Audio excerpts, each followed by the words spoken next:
occupying seat 1A, a boarding pass clutched in his hand. His thoughts consumed by a monumental billion-dollar merger. Yet, to their eyes, he was merely a black man in a hoodie, instantly presumed to be an intruder. Their actions went beyond a simple request to relocate. They subjected him to profound humiliation. He was forcibly pulled along the aisle of a Boeing 777. His ordeal broadcast live through a multitude of smartphone lenses. Captain James Vance believed he was merely making space for a distinguished VIP. He remained oblivious that his aggressive actions were directed at the very individual whose bank single-handedly sustained their airline's existence. A mere 24 hours later, as the stock market commenced trading, the repercussions were not only immediate, but utterly devastating. Setting: JFK International Airport, Terminal 4. The clock read 7:45 p.m. JFK International Airport's constant drone formed a cacophonous orchestra of luggage wheels, wailing infants, and the monotonous, automated pronouncements of shifting gates. Within the opulent confines of Air Advantage Airline's exclusive lounge, however, the external clamor was muted to a dignified hush. Marcus Thorne occupied a secluded corner, idly swirling a glass of sparkling water. His appearance starkly diverged from that of the other affluent guests. While they sported impeccably tailored Italian suits and frequently glanced at their Rolex Submariners, Marcus was clad in a charcoal gray cashmere hoodie, relaxed joggers, and well-worn sneakers. He projected the image of an exhausted postgraduate student, or perhaps a music producer, seeking anonymity. Yet, he was neither. Marcus Thorne held the position of managing partner at Titanium Ledger Holdings, a private equity firm renowned for its expertise in distressed assets. Within the formidable circles of Wall Street, he was simply recognized as the Reaper. His rival invariably signaled one of two outcomes for a company: either imminent salvation or complete dismantling for its constituent parts. Tonight, weariness weighed heavily upon him. After 3 arduous weeks in Tokyo concluding the acquisition of a robotics firm, his sole desire was to return to London. He possessed a full-fare first-class ticket, specifically for seat 1A on AeroVantage Flight 882. He glanced at his phone. A critical text message from his assistant, Sarah, appeared. The Air Advantage merger documents await your review on your secure server. The board anticipates your signature by 9 a.m. London time tomorrow. Failure to sign will result in the collapse of the liquidity injection and their inevitable default. Marcus let out a weary sigh. The destiny of the very airline transporting him rested, quite literally, in his hands. He responded, "I'll review it during the flight. Should the service prove satisfactory, perhaps I'll permit them to retain their employment." It was, for the most part, a jest. The announcement for priority boarding was for first-class passengers. The intercom emitted a soft chime. Marcus rose, retrieved his leather duffel bag, a bespoke Hermes creation valued beyond most automobiles, yet appearing modest to the casual observer, and proceeded towards the gate. There, at the podium, stood the gate agent, Beatrice, her hair pulled into a severe bun, her expression even more rigid. She processed the boarding pass of the individual ahead of Marcus, a portly man in a pinstripe suit, exuding the distinct aroma of scotch and cigarettes. "Welcome aboard, Mr. Henderson," she chirped, her voice oozing with an artificial, practiced sweetness. Marcus then approached. He presented his phone, displaying the QR code. Beatrice, however, ignored the device, her gaze fixed directly on Marcus, her eyes meticulously scrutinizing him. Her smile abruptly vanished as her eyes traveled from the hood of his sweatshirt to his sneakers. "Zone 1 is exclusively for first-class passengers, sir," she stated, her tone noticeably lower. "Economy and Comfort Plus boarding commences in 20 minutes. Kindly move to the side." Marcus remained impassive. "I am aware. I occupy seat 1A," Beatrice responded with a sharp, disbelieving snort of air through her nostrils. "Sir, I must ask you not to impede the queue. I am required to process the premium cabin passengers." "Scan the code, Beatrice," Marcus uttered quietly. There was no need for him to elevate his voice. His authority was clear.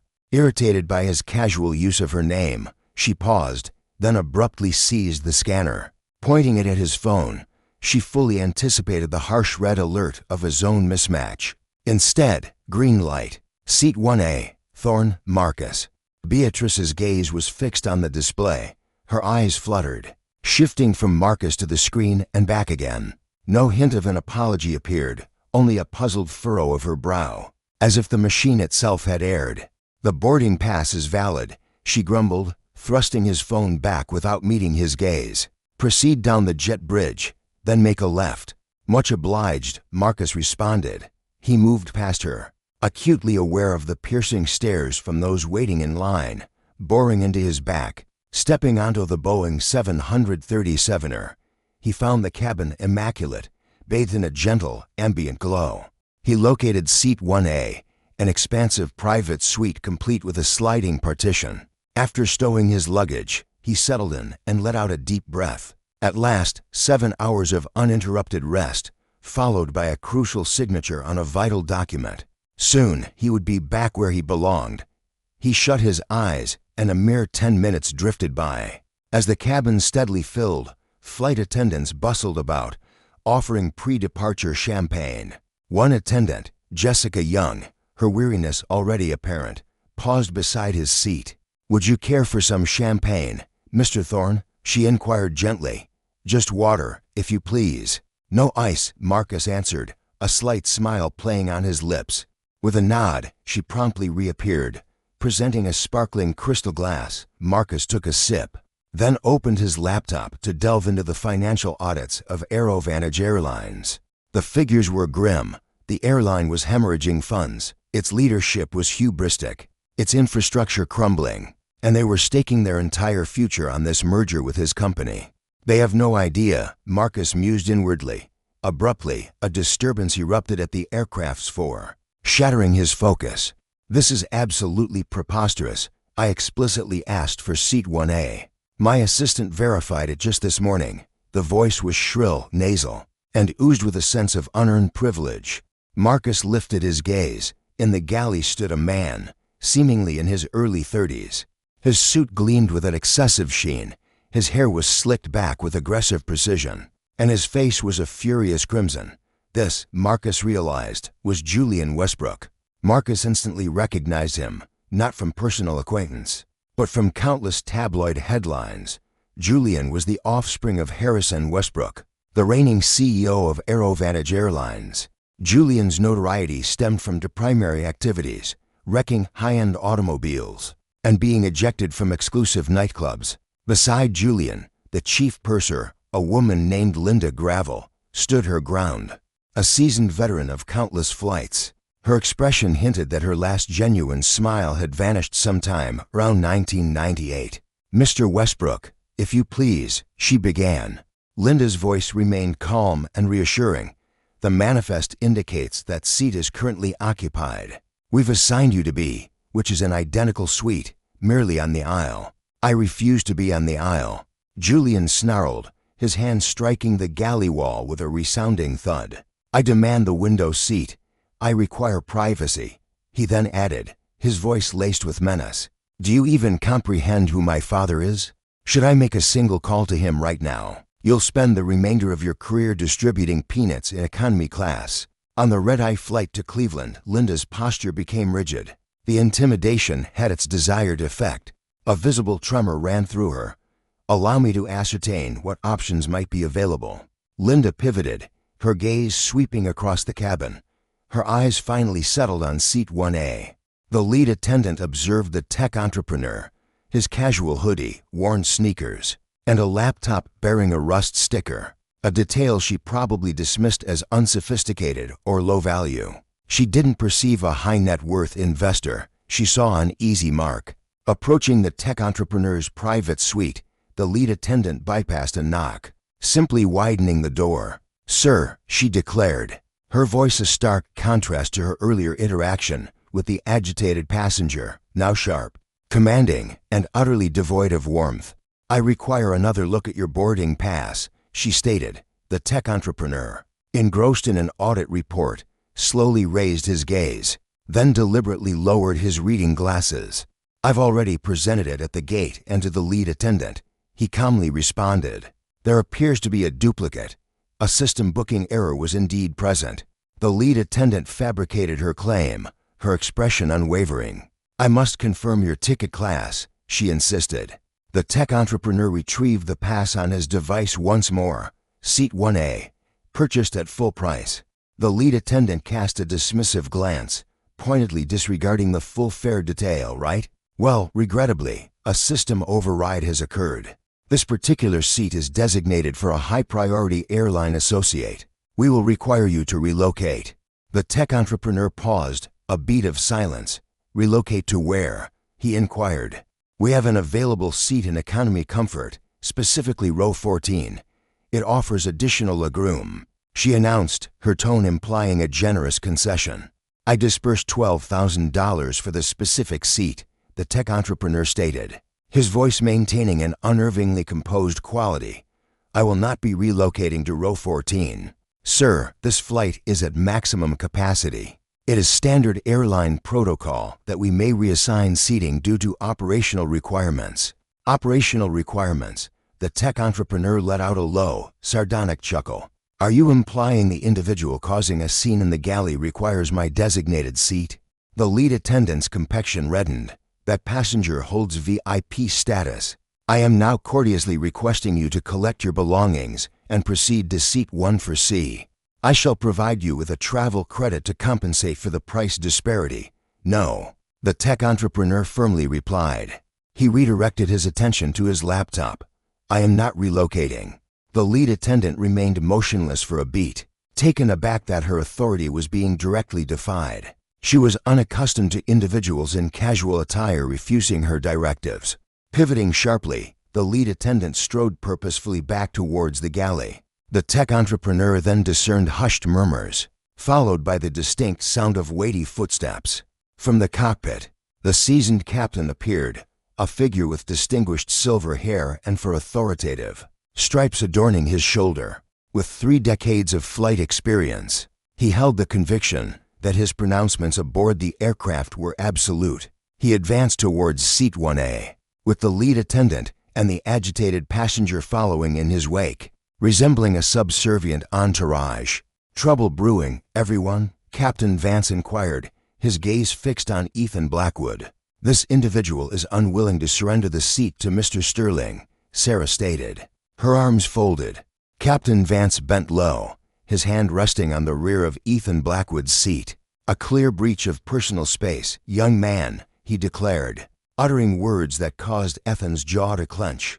"This is a priority situation involving a VIP. As the captain of this flight, I am issuing a direct command. Collect your belongings and relocate to row 14. Our departure is scheduled in precisely 5 minutes." Captain Vance, Ethan Blackwood began, his eyes scanning the name tag. "My identity is Ethan Blackwood. I am a fare-paying passenger. I have committed no infractions. I am neither impaired nor aggressive. I possess a legitimate carriage agreement for this exact seat. Should you relocate me, you will be violating that agreement." "Heed my words, aspiring legal counsel," Vance retorted, his composure rapidly dissolving. "Your contract holds no significance to me. This aircraft operates under my authority. Mr. Sterling is an integral part of this airline's family. Consider yourself expendable. Your options are simple. Either proceed voluntarily to row 14, or I will summon authorities to forcibly remove you from this aircraft. And if you are forcibly removed, your destination will not be row 14. You will be taken into custody." Victor Sterling wore a triumphant smirk from the aisle. "Savor your bus journey, friend." Ethan Blackwood's gaze swept from the captain to Victor, then to Sarah. Deliberately, he shut his laptop. "Summon them," Ethan Blackwood instructed. Captain Vance's eyes widened slightly. "Pardon me, contact law enforcement," Ethan Blackwood reiterated firmly. "For I will not disembark from this aircraft willingly. However, I issue this caution, Captain. Should you physically touch me or instruct security personnel to escort me off, the repercussions will far exceed your capacity to manage. I strongly advise you to re-examine the passenger roster. Search my name online. I lack the leisure to search for you," Vance retorted with disdain. He seized the inner phone receiver. "Control Tower, this is Flight 882. We require Port Authority police presence at the gate without delay. We are dealing with a passenger who is non-compliant and defying a direct command. From the flight crew, the irreversible decision had been made. Setting, Aerovantage, Flight 882, within the first-class compartment. Hour, 2010. The ambience within the first-class cabin had transformed from an uncomfortable quietude into a discernible apprehension. The remaining passengers, comprising business magnates, a renowned performer occupying seat 2A, and an elderly pair in row 3, observed intently. The actress, identified as Isabella Rossi, retrieved her mobile device. She subtly positioned it against her chest, initiated recording, and obscured the lens indicator with her thumb. Two Port Authority officers then ascended into the aircraft. The burly officers, clad in their weighty tactical vests, had their monotonous night shift abruptly shattered by an unexpected turn of events. "Where is he?" demanded Officer Kowalski, the team leader. "Over here," came the swift reply. Captain Holloway's finger, sharp as a blade, jabbed directly at Marcus. "Seat 1A, he declared, is refusing to disembark." Officer Kowalski advanced to the seat. "Sir," he stated, "the captain insists you exit the aircraft. You must depart." Marcus, displaying his hands openly on his lap to signal his non-threatening posture, countered. "I have committed no offense. I purchased this fare," Marcus asserted. "They desire this seat for the CEO's offspring." Kowalski, delivering his lines with a practiced, monotonous tone, responded, "Sir, this is a private enterprise. They possess the authority to decline service. The moment the captain declares you removed, your continued presence constitutes trespassing, and we will proceed with your arrest." Marcus replied, "I am familiar with legal statutes. I am informing you that this action is erroneous. I am the principal investor in this airline's impending merger, slated for tomorrow. Should I be forcibly removed, this entire airline will face ruin." Julian Westbrook erupted in a harsh, hyena-like guffaw. "You, the investor, just look at yourself. You appear to peddle counterfeit DVDs in Times Square. Remove him. He's clearly deranged." "That's quite enough," interjected the second officer, reaching in to seize Marcus's arm. "Do not lay a hand on me," Marcus stated with resolve. The officer abruptly pulled. "Sir, cease your resistance," Kowalski bellowed, instantly heightening the tension to legitimize their actions. They afforded him no opportunity to rise. Kowalski seized Marcus by the collar of his costly hoodie, while the other officer wrenched his wrist, forcing it behind his back. "Ah, you're fracturing my arm," Marcus shrieked, his agony undeniably authentic. An immense, agonizing torque bore down on his shoulder. "Lift him," Holloway commanded, a chilling hint of amusement in his voice as he observed the unfolding scene. They forcibly dragged Marcus from his seat. His legs snagged on the armrest, causing him to falter. The officers propelled him forward. Marcus's spectacles tumbled from his face, sliding across the cabin floor. Crunch! Captain Holloway deliberately crushed them underfoot, without so much as a glance downward. "Remove your hands from him," Chloe Evans, the actress occupying seat 2A, cried out. "He wasn't doing a thing. He was merely seated there." "Take your seat, Mum, or you'll be next," Linda Gravel retorted sharply. The officers hauled Marcus along the aisle. While he offered no physical struggle, he employed a tactic of passive resistance by making his body an unyielding weight. This compelled them to physically drag him. His hoodie began to ride up his back. His athletic shoes squeaked audibly against the flooring as they moved past.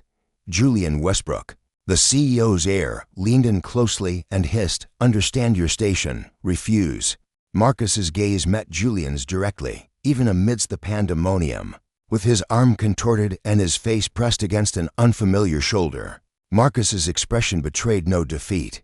His eyes held the cold, unyielding hardness of flint. "You have just annihilated your father's entire legacy," Marcus's mind silently declared. They continued to drag him through the galley, past the aghast faces of economy passengers craning their necks to witness the disturbance. Children wept, while numerous individuals held up their phones, capturing every moment of the unfolding brutality.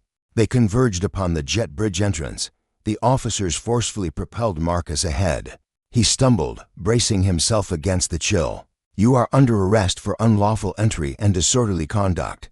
Kowalski gasped. "Turn around." They swiftly secured him in handcuffs. The metallic click of the restraints resonated through the tunnel.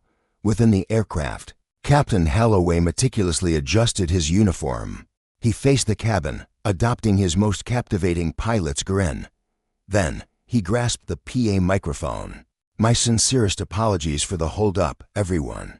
A security matter has been successfully addressed. The safety and well-being of our esteemed passengers remain our paramount concern. We anticipate takeoff momentarily.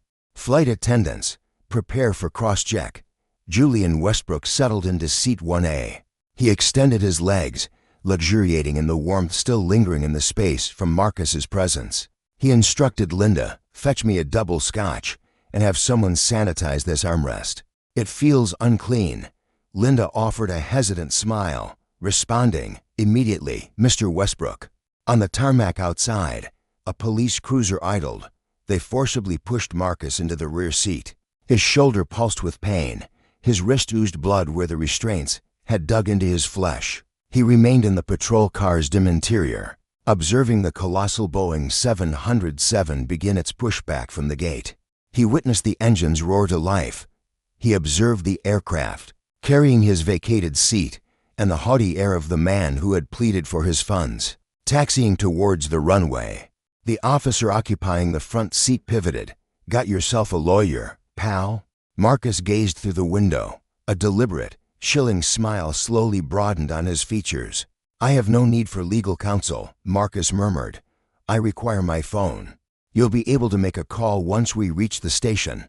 "Excellent," Marcus replied. "As I have a crucial meeting tomorrow morning and must void a payment." Setting, NYPD Port Authority Precinct. Current internet time, 9:30 p.m. EST. The detention cell at the JFK precinct reeked of stagnant coffee, harsh industrial solvents, and profound hopelessness. It comprised a compact, tiled chamber featuring a metal bench securely fastened to the floor. Marcus Thorne occupied the bench, his posture rigid, his eyes shut. He was engaged in meditation. Any other titan of industry in his shoes, a billionaire stripped of his standing, forcibly escorted through an airport and confined, would be demanding legal counsel, shouting threats, or pacing frantically. Victor, however, remained utterly composed. He possessed a crucial insight unknown to his captors. He understood that beyond the stark confines of those concrete walls, the world was already engulfed in chaos. His premonition proved accurate. High above the vast expanse of the Atlantic, at an altitude of 35,000 feet, Luna Sterling had just activated the aircraft's Wi-Fi service. Her payment of $29.99 wasn't for mundane email checks, but to unleash a critical 45-second video. She simultaneously broadcasted across TikTok, X, Twitter, and Instagram. Her accompanying message was stark. "I witnessed Skywings Airlines staff assault a passenger to accommodate the CEO's son. This is utterly despicable. Boycott Skywings Airlines and investigate Flight A2A2. Luna Sterling commanded an audience of 52 million followers. The video went viral precisely at 8:45 p.m. Within 15 minutes, by 9 p.m., it had amassed 100,000 views. Just another quarter hour later, at 9:15 p.m., that number had skyrocketed to 2 million. The digital algorithm seized the footage, propelling it into the global consciousness. Despite its initial shakiness, the video's clarity was undeniable. It vividly displayed Captain Thorne's contemptuous sneer. It captured Derek Vance's mocking laughter as he disparaged Victor. The footage revealed officers' heavy boots as they forcibly dragged a motionless Victor down the aisle, his hoodie shifting to expose his back. It also recorded the disturbing sound of glasses being crushed underfoot. The internet, in its characteristic fashion, transformed into a digital vigilante force, coalescing in a Chicago basement. A user known as Digital Sleuth meticulously paused the video at the 012 timestamp. He meticulously zoomed in on the wrist of the individual in the hoodie, though slightly blurred. The timepiece was unmistakably unique, a Patek Philippe Grandmaster chime. This wasn't just any watch. It was valued at an astonishing $31 million, Hold on. Digital sleuth typed, a sudden realization dawning. That's no ordinary person. That single timepiece alone surpassed the value of the entire aircraft. The urgent question echoed. Who exactly is this man? Independently, another user, known as Market Watcher, captured a screenshot of the passenger's face as he was pulled past the camera. This image was then fed into a sophisticated facial recognition system.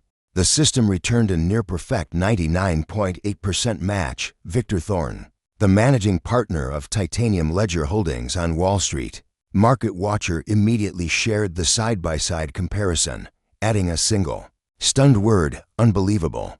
Skywings Airlines had just assaulted Victor Thorne, the man holding the debt for half of the Fortune 500, the very individual scheduled to finalize their merger the following day. Skywings Airlines was doomed. The post went viral, igniting a firestorm. It was rapidly shared by major financial news organizations, influential tech magnates, and prominent political figures alike. Meanwhile, within the confines of the holding cell, the formidable metal door slowly groaned open. Officer Miller stepped inside. His appearance had drastically altered from just an hour prior. Beads of sweat dotted his brow, and though he clutched a clipboard, his hands trembled almost imperceptibly. Marcus, Officer Kowalski uttered. His former arrogance vanished, replaced by a palpable, terrified deference. Marcus's eyes snapped open. Am I facing charges, officer? There's been a significant development, Kowalski stammered, clearly unnerved. The precinct captain just received calls from the mayor's office, the governor, and frankly, everyone important. I understand, Marcus stated, his voice unnervingly calm. May I retrieve my phone now? I am entitled to a single call, am I not? Kowalski reluctantly passed him the iPhone, still sealed within a clear plastic evidence bag. All charges against you are being formally withdrawn. You are free to depart, sir. We can arrange transportation to any destination you require. Marcus retrieved the device, not yet unlocking it. I won't require a ride, he stated, meeting Kowalski's gaze. My driver awaits. Marcus activated his phone. It immediately erupted in a furious, minute-long vibration, overwhelmed by hundreds of missed calls and thousands of alerts. He dismissed every single one. Opening his contacts, he dialed a solitary number, Sarah Jenkins. She answered instantly. Marcus, my God, are you all right? I witnessed the footage. The entire world saw that video. I've already mobilized the legal team. We're preparing lawsuits for assault, defamation, and wrongful detention. Sarah. Marcus interrupted, his voice a chilling whisper of ice. Stop. But Marcus, they fractured your arm. They listened to me very carefully.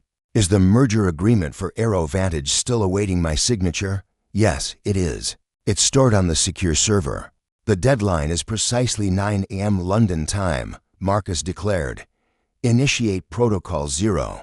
A stunned silence fell over the line. Sarah gasped, her voice barely a whisper. Protocol 0? Marcus, that's the nuclear option, the one that utterly obliterates the deal. It activates the immediate repayment clause on all their current loans. Execute that, and AeroVantage will face insolvency within 48 hours. I want you to short their stock, Marcus stated, his gaze fixed on the grimy tile floor. Utilize every asset we possess. Short AeroVantage, then issue a press statement. Just 2 sentences. What exactly should it convey? Sarah inquired, her voice quivering with the sheer adrenaline of the impending events.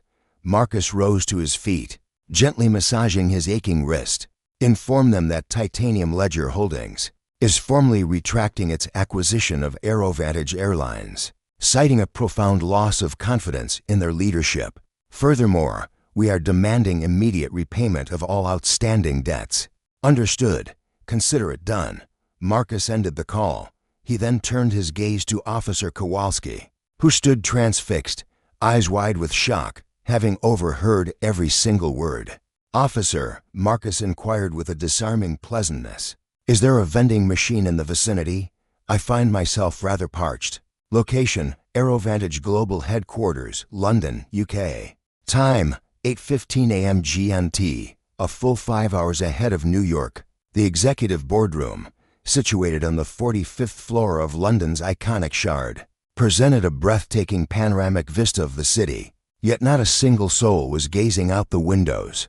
The air in the room was thick with the scent of palpable fear and stale, cold coffee. Harrison Westbrook, the embattled CEO of Aerovantage, occupied the head of the imposing mahogany table, typically a figure of immense authority, with his silver hair, tan complexion, and custom Savile Row attire. This morning Harrison appeared utterly spectral. His phone blared, his tablet chimed incessantly, and the landline in the room's corner pulsed with an ominous red light. "Silence that infernal noise," Harrison bellowed, his fist crashing down upon the table. His assistant, Peter, a young man, frantically moved to disconnect the landline. "Speak, Elias," Harrison snapped at his chief financial officer, Elias Johnson. "Just how dire is the situation?" Elias dabbed perspiration from his brow with a handkerchief, his gaze fixed on a laptop screen that showed the grim pre-market trading figures from the Asian exchanges. "It's an absolute massacre, Harrison," he stated. The footage exploded across the internet overnight, now dominating global trends. The hashtag boycott Airvantage has amassed an astonishing 3 billion impressions. The Asian markets were the first to buckle. Our stock plummeted by 40% in Tokyo trading alone, when the London Exchange commences operations in merely 45 minutes. It will be nothing short of a bloodbath. Harrison raked a hand through his hair. "This is merely a public relations mishap. We've weathered negative publicity countless times before. We'll issue a formal apology, dismiss the flight crew, and present the passenger with a substantial settlement. The public, after all, tends to forget quickly." "Harrison," Elias began, his voice barely a whisper, laden with dread. "You fail to grasp the true scope. This isn't merely about a passenger." "What are you implying?" Harrison demanded. On the screen, a stark juxtaposition appeared. The man in the hoodie beside the polished corporate headshot of Marcus Thorne, the very individual Julian had forcibly removed from the aircraft. The individual Captain Halloway had apprehended is none other than Marcus Thorne. Harrison's gaze remained fixed, unblinking, on the screen. A sudden pallor washed over his face, so swiftly that dizziness overwhelmed him. The entire room seemed to reel. "Thorne," Harrison breathed, the name a mere whisper. "The investor, the man who holds our debt," Elias affirmed, his tone grave. "The very man en route to sign the crucial check that sustains our operations." Harrison collapsed, defeated, into his chair. A wave of nausea surged in his throat. His thoughts turned to his son, Julian, his pampered, conceited, utterly worthless son. "Where's Julian?" Harrison managed to utter, his voice barely a whisper. "He's still in the air." Peter, the assistant, interjected quickly. "Flight 882 is scheduled to touch down in London in precisely 2 hours. They remain oblivious. The captain disabled the Wi-Fi mid-flight, primarily because every single passenger was barraging him with tweets." "Connect me with Thorne," Harrison commanded. He rose abruptly, a cold dread gripping his chest. "Get him on the line this instant. I will plead.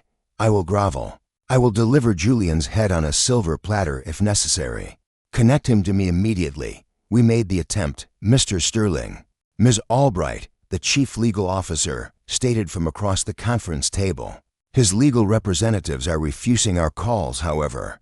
"However, what?" A secure link arrived just 5 minutes prior, Ms. Albright revealed. "It's an invitation for a video conference originating from Titanium Ledger. The meeting is scheduled for 8 a.m. Mr. Sterling glanced at the timepiece. 8 a.m. Mr. Sterling commanded, "Initiate the setup and display it on the primary monitor." The technology division sprang into frantic action. The colossal 100-inch display at the chamber's far end sparked to life. A loading icon rotated. The board's members, a dozen of the aviation industry's most influential figures, remained in a state of petrified quiet.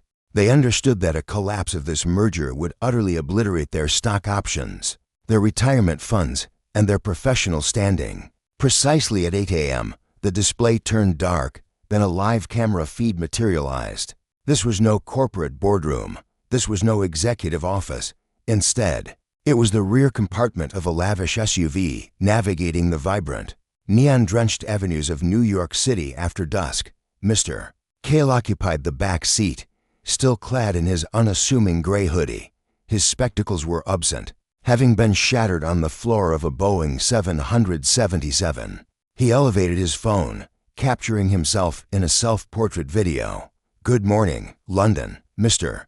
Cale announced, his tone composed, his words reverberating through the boardroom's immersive sound system. "Mr. Cale." Mr. Sterling faltered, rising to his feet. "Mr. Cale, I implore you, allow me to clarify. This was a grave misapprehension. The act of a lone, disloyal staff member. We stand ready to present you with." Mr. Cale interjected, silencing him. "Be seated." Mr. Sterling complied. "My time is limited." Mr. Cale proceeded, observing the urban glow streak past in the vehicle's window reflection. "I am en route to a medical facility for a shoulder scan. It appears your security personnel are remarkably diligent. We shall cover all expenses," Mr. Sterling implored. "We will dismiss every individual implicated. Leo, my son, I will address him myself." "I have no doubt you will," Mr. Cale responded. "But that remains a personal family affair. This is strictly professional." Mr. Cale adjusted his device, and for a fleeting moment, a wince of agony contorted his features. "Just yesterday, my journey to London was intended to rescue your enterprise. I had meticulously scrutinized your financial records. I was aware of your ineptitude, yet I believed the brand possessed inherent worth. I imagined the heritage held significance." Mr. Cale drew closer to the lens, his gaze like abyssal depths. "Subsequently, your captain informed me I was expendable. Your son declared me worthless, and do you know what? They spoke the truth. Capital assets can be replaced, but dignity comes at a steep price. Mr. Cale, I beg you." "The merger," Mr. Vance, the chief financial officer, interjected. "Should you refuse to sign, we will default on the revolving credit facility by 9 a.m. "I am aware," Mr. Cale stated. "I personally drafted that loan agreement. You cannot proceed with this," Mr. Sterling uttered, his eyes welling with tears. "You're going to ruin us all. 40,000 employees, their entire families. Their livelihoods are at stake. You should have considered their fate before fostering a culture where a paying client is attacked, just to appease a favored, undeserving executive." Marcus shot back, his voice sharp. "My team has already been instructed to retract our proposal. Moreover, Titanium Ledger is now demanding immediate repayment of your outstanding debt to us. A staggering $1.2 billion. You have precisely 24 hours to settle it." "We don't possess that kind of capital," Harrison roared, his voice cracking. "You're well aware we lack those funds." "In that case, I anticipate our next meeting will be in bankruptcy court," Marcus stated coldly. "Oh, and Harrison." Harrison's voice was a mere whisper. "What?"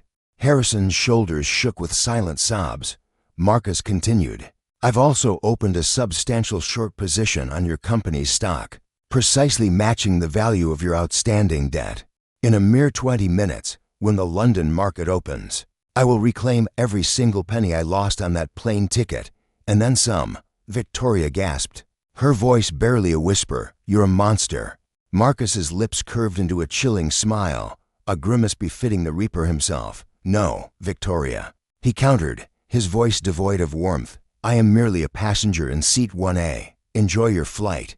The screen abruptly flickered to black, severing the connection. A suffocating silence descended upon the boardroom for 10 agonizing seconds, shattered only by the ominous clang of the London Stock Exchange's opening bell, echoing from the corner TV. On the screen, the ticker for Aero Vantage blazed crimson.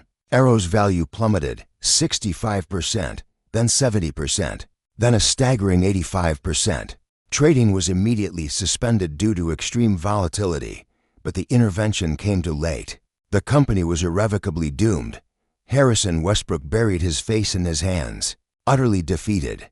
His mind raced to the plane, due to land in 2 hours. He pictured his son, Julian, disembarking from that jet bridge, anticipating a waiting limousine, only to step into the smoldering ruins of an empire Harrison himself had incinerated, all for the sake of a window seat. Location: Heathrow Airport. Terminal 5. Time, 10 a.m. GMT. Flight 880 to began its descent, piercing through the thick, gray shroud of London's clouds. Within the opulent first-class cabin, an unsettling calm pervaded the cabin, a strange tranquility utterly detached from the unfolding chaos below. The Wi-Fi connection had remained inexplicably disabled for the entire journey. Captain Holloway had attributed the Wi-Fi outage to a mere technical glitch for the passengers. Yet in truth, it was a desperate, futile effort to postpone the inevitable. Julian Westbrook stirred awake precisely as the aircraft's wheels kissed the tarmac. He stretched his limbs languidly, a sense of profound refreshment washing over him. His slumber in seat 1A had been utterly undisturbed. Gazing out the window, he watched as the colossal aircraft glided past a multitude of other planes. He felt an almost regal sense of dominion, as if a monarch surveying his vast kingdom.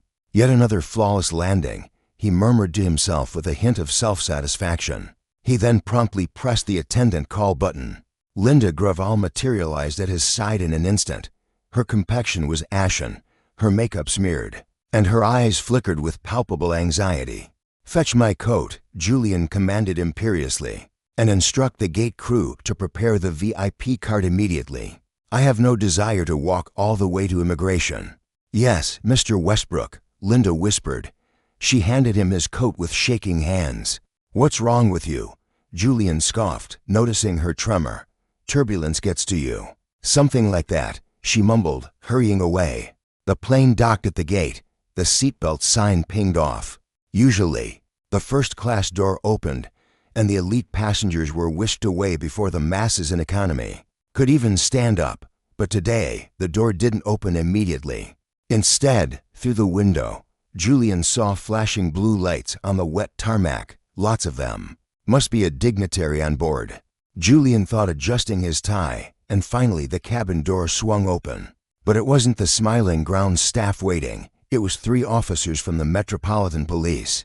They were flanked by 2 serious-looking men in suits who held legal binders.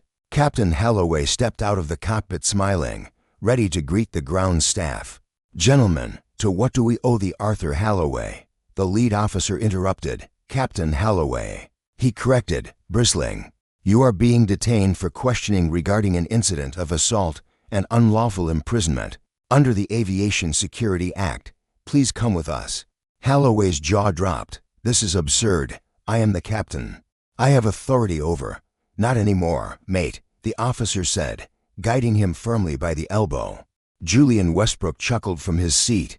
"Wow, what did you do, Captain? Forget to pay your taxes." He stood up and grabbed his bag, pushing past the stunned captain. "Excuse me, officers. I have places to be." One of the men in suits stepped in front of Julian. He was tall, wearing a sharp navy suit. He held up a hand. "Julian Westbrook, that's me." Julian grinned. "If you want an autograph, call my publicist." "I am an agent for the Serious Fraud Office," the man said, "and these officers are here to escort you." "Escort me like a VIP service?" Julian asked, confused. "No, like a suspect." "Suspect?" Julian laughed, a high-pitched nervous sound. "Suspect for what?" "I've been asleep for 7 hours. Insider trading and conspiracy to commit fraud." The agent said. "What in the world are you saying?" Julian's voice fractured. "Your father, Harrison Westbrook, has just abruptly resigned as AeroVantage's CEO. The corporation has initiated emergency insolvency proceedings. This catastrophic event was directly precipitated by your actions, leveraging your position to forcibly remove a crucial investor from a flight, thereby triggering the company's downfall, all while you secretly held and attempted to offload substantial stock options. This situation is profoundly intricate. We can delve into the full scope of it once we're in the vehicle. My father, he actually resigned." Julian felt a sudden, debilitating weakness seize his knees. "Bankrupt," the agent corrected, his voice cutting through the air. "The airline is utterly bankrupt, Mr. Westbrook. Your father's entire fortune has been frozen. Your own assets are likewise immobilized, and even this very seat you occupy." The agent's finger jabbed towards seat 1A. "This very seat, Mr. Westbrook, cost your family a staggering $4 billion. Julian's eyes darted around the cabin. Every single passenger was openly, unblinkingly staring. Alara Vance, the notorious actress, was once again capturing him on camera. She offered a mocking wave. "Smile, Julian," she taunted, her voice carrying, "You're absolutely trending." Julian Westbrook couldn't muster a smile. Instead, he abruptly collapsed into unconsciousness. Location: New York City, within the formidable Titanium Ledger offices. 2 weeks later, Marcus Thorne's imposing, glass-walled office commanded a breathtaking view of Central Park. The atmosphere was hushed, almost unnervingly tranquil, permeated by the rich aroma of expensive espresso. Marcus sat at his expansive desk, his arm conspicuously held in a sling. The sling, a stark black fabric, perfectly complemented his tailored suit. The physician had confirmed a torn rotator cuff, assuring him it would mend with diligent physical therapy. The raw scar on his wrist, a stark reminder of the handcuffs, would undoubtedly fade. Yet it would never truly disappear. Sarah Jenkins then entered, a tablet clutched in her hand. "The final, decisive numbers are here," she declared, carefully placing the device on his desk. Marcus's gaze immediately fell upon it. Titanium Ledger, net profit. A triumphant short position arrow. "A staggering $840 million, Marcus murmured, a hint of satisfaction in his voice. "An absolutely phenomenal return for a mere $12,000 ticket." "And the settlement regarding Aero Ventures?" Sarah pressed, her eyes keen. "Their liquidation attorneys capitulated to our terms this very morning," Marcus stated. "Desperate to avoid the impending civil suit for the assault, they are being forced to liquidate their entire first-class fleet. And we, Sarah, are acquiring those magnificent jets for mere pennies on the dollar."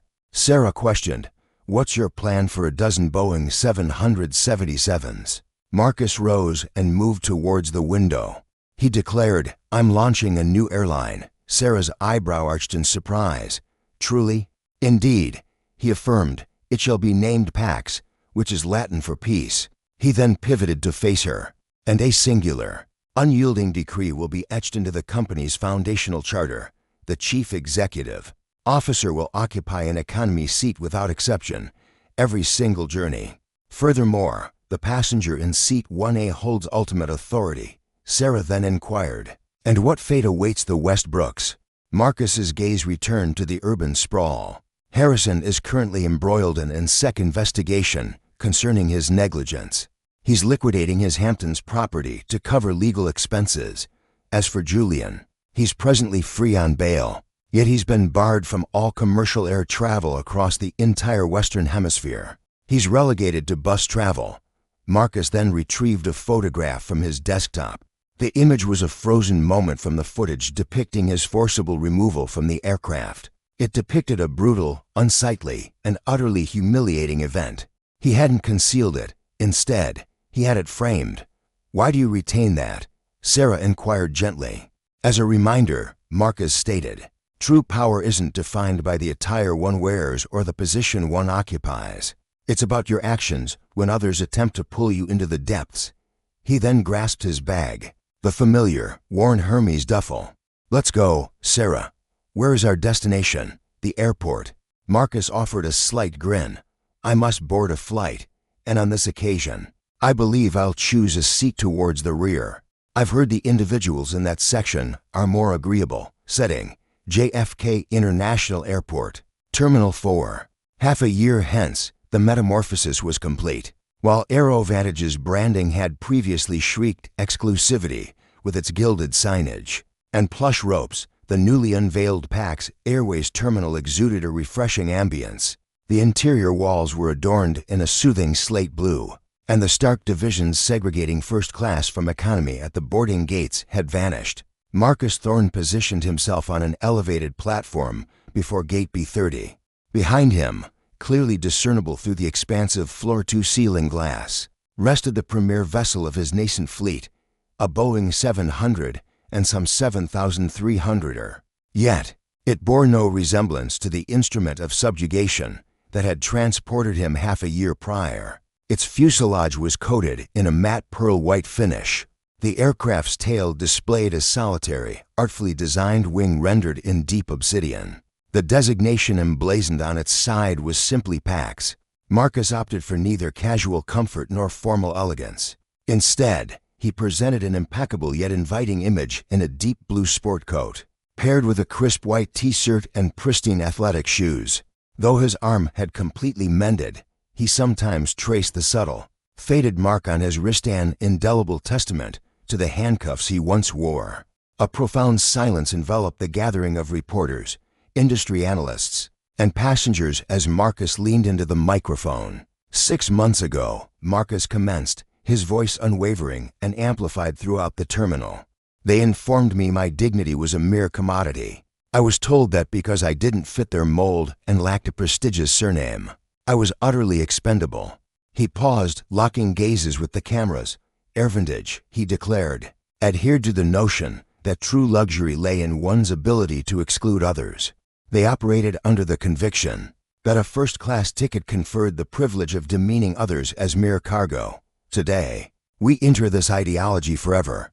With a sweeping gesture towards the colossal aircraft behind him, he announced, "Welcome to PAX Airways. Our guiding principle is straightforward. Dignity is not a premium feature. It is an inherent right with every fare, whether you pay $200 or $2,000. You are an honored visitor in my domain, and in my domain, no one shall ever be forcibly removed." The applause that followed was not merely courteous, it was a thunderous roar. In the front row, Chloe Evans, the actress who had captured the infamous viral footage, dabbed a tear from her eye. Appointed the airline's worldwide representative, her face now served as the embodiment of the brand's unwavering integrity. Yet, as celebratory champagne corks exploded at JFK, a far grimmer truth was materializing across the city. The demise of the Westbrook dynasty was no gradual descent, it was a catastrophic plummet. Harrison Westbrook, the formerly unassailable CEO, now faced the court. The relentless stress of the past 6 months had etched a decade of hardship onto his features. His complexion was ashen, his eyes sunken and hollow. The investigation, ignited by Marcus's Protocol Zero, had uncovered a malignancy so profound it astonished even the most jaded Wall Street watchdogs. Charges included embezzlement, falsified safety records, and the egregious diversion of capital to cover his son's profligate gambling losses. The courtroom was filled not with allies, but with former employees, flight attendants, pilots, and gate agents who had seen their pensions vanish with their advantages collapse. They watched with somber gratification. Harrison Westbrook. Judge Alistair Vance intoned from the sentencing document, his voice reverberating through the hushed chamber. You treated a vital public service as your personal dominion. You plundered the resources of a venerable airline to fund an extravagant lifestyle, rendering thousands jobless. This court finds you guilty on 14 counts of securities fraud and egregious dereliction of duty. Harrison visibly quivered, scanning the gallery behind him, desperate for a sympathetic gaze. There were none. Even his expensive legal counsel appeared disengaged, eager to pursue a more solvent client. I sentence you to 15 years in federal prison, effective immediately. Furthermore, all residual personal holdings, including the Southampton estate and the opulent Manhattan penthouse, are to be confiscated and liquidated to provide restitution to the victims. The gavel descended with the chilling finality of a coffin lid slamming shut. 2 enforcers stepped forward, offering Victor no pleasantries. They seized his wrists that had once sported a luxury timepiece just months prior, and the metallic click of cold steel handcuffs echoed as they fastened around them. As they escorted him away, Victor caught sight of a journalist clutching a newspaper. The stark headline screamed, "The Reaper triumphs." The scene, Manhattan's Port Authority bus terminal. The clock read 11:45 p.m. If Victor's hell was a confined cell, Arthur Sterling's torment lay on the vast, open road. Arthur found himself amidst the chaos of the Port Authority bus terminal, a place that reeked of diesel, stale waste, and a pervasive sense of hopelessness. He was clad in a suit, but it was poorly tailored, a cheap polyester blend acquired from a second-hand shop. His collection of fine Italian wool suits, however, had been confiscated by federal authorities. He gripped a creased paper ticket in his hand, a Greyhound ticket for the 4:04 a.m. departure to Cleveland. Arthur was not yet bound for incarceration, but he had been dealt a penalty that, for someone of his stature, was arguably a more profound degradation. In the wake of federal indictments for his disruption of a flight crew and the subsequent national security alarm he had triggered, Arthur Sterling had been consigned to the federal no-fly list.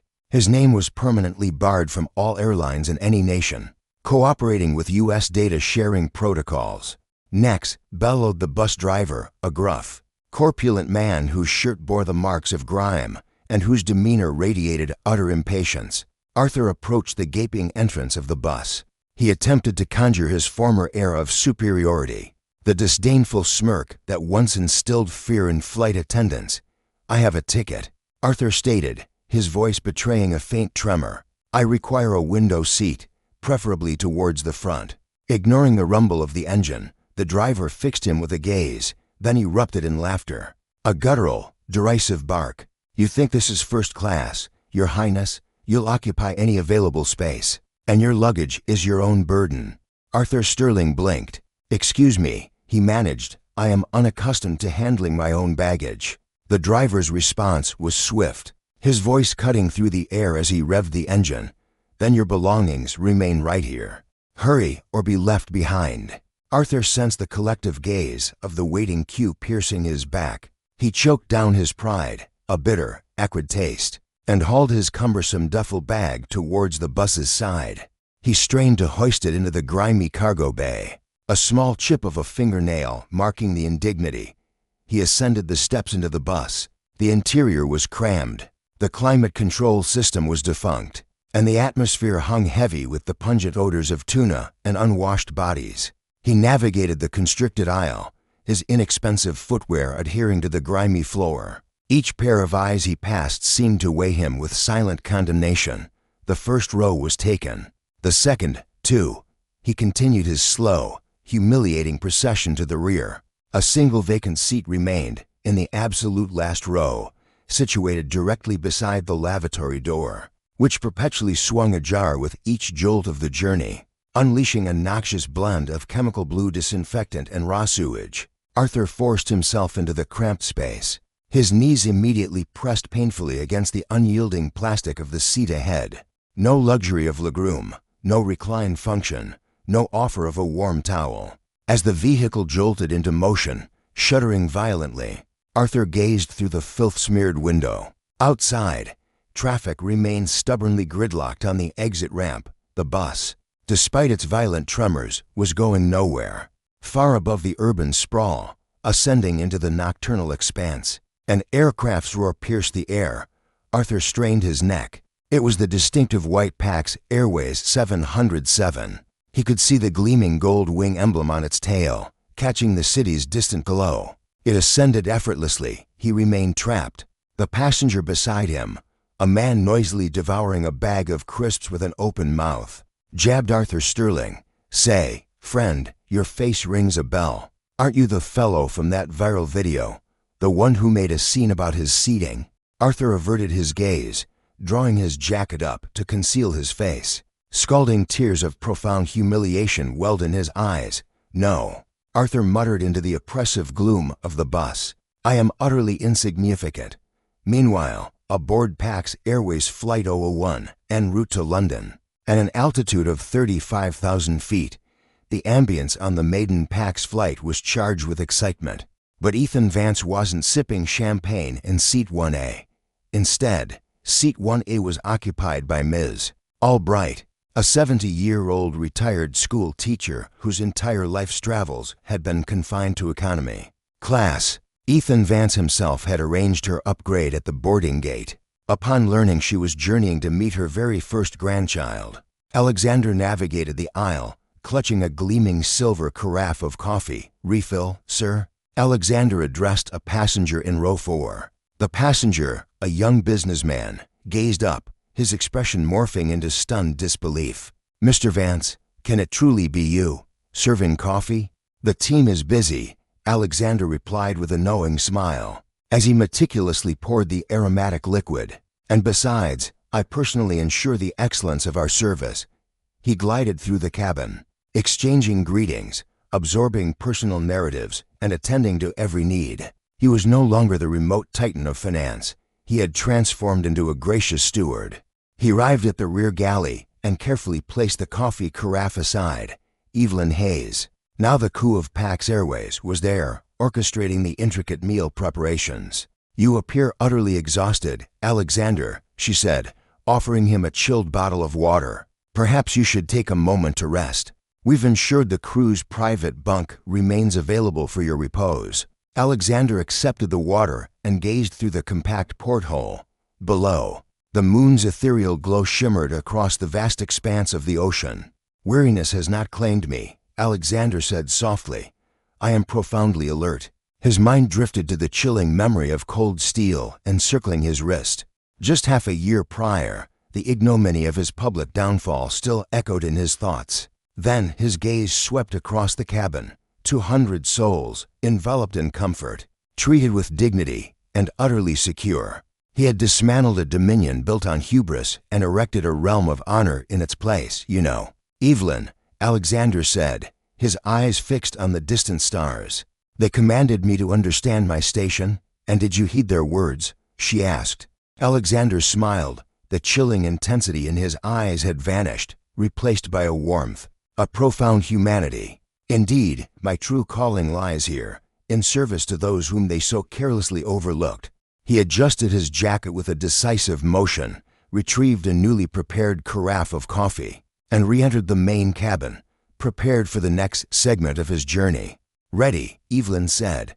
Alexander Vance stepped back into the bustling aisle, no longer as a titan of wealth, but as a dedicated steward. In an unprecedented moment of clarity, he discovered that true sovereignty wasn't purchased with a first-class fare. Thus, esteemed viewers, did the architect of redemption transform a profound moment of public disgrace. Alexander Vance demonstrated unequivocally that genuine authority isn't asserted through demands, but earned through unwavering deeds. While Victor languishes in a desolate cell and Damien endures the indignity beside a public transport lavatory, Alexander is meticulously redefining the very principles of air travel.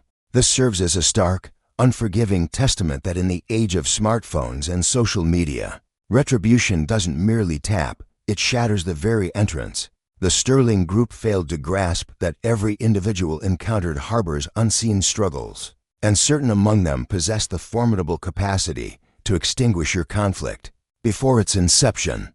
If this story quenched your thirst for righteous vindication, we implore you to engage with the like function. Your interaction empowers the algorithm to disseminate this crucial narrative to a wider audience. Ensure your subscription is active and the notification bell is engaged to receive further accounts of swift cosmic justice and profound theatrical collapses. We extend our gratitude for your viewership and always recall, extend compassion. For the identity of the individual in Seat 1A remains an untold secret.